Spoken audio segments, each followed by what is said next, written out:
Kožený zápisník Midori. Vyrábíme ho ve formátu A5, protože mám vyzkoušený, že je to nejoblíbenější a nejuniverzálnější formát, jaký existuje. Zapínání je na takovouhle jednoduchou gumičku a uvnitř najdete dva sešity, ty tam dáváme v základu. Jeden je linkáč, takovýhle světlejší, druhý je nelinkovaný, recyklovaný, jsou barevně odlišný, abyste se nepletli. Za tyhle gumičky si tam ale můžete potom vyměnit jakýkoliv jiný sešitový typ zápisníku nebo poznámkáč, nebo klidně i nějakou brožurku. Zavírá se přes tady tu gumičku, je tady obrovská plocha na ražbu, kdybyste chtěli dát věnování, firemní logo, cokoliv. Vyrábíme ho v 6 barvách. Červená, hnědá, koněková, modrá, zelená, červená. A mám vyzkoušený, že zápisníky obecně jsou super dárek nejen na konci roku, na Vánoce, ale na jakýkoliv narozeniny nebo výročí.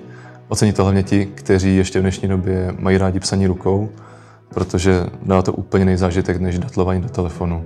Takže ti, co mají rádi zápisníky, doporučuji.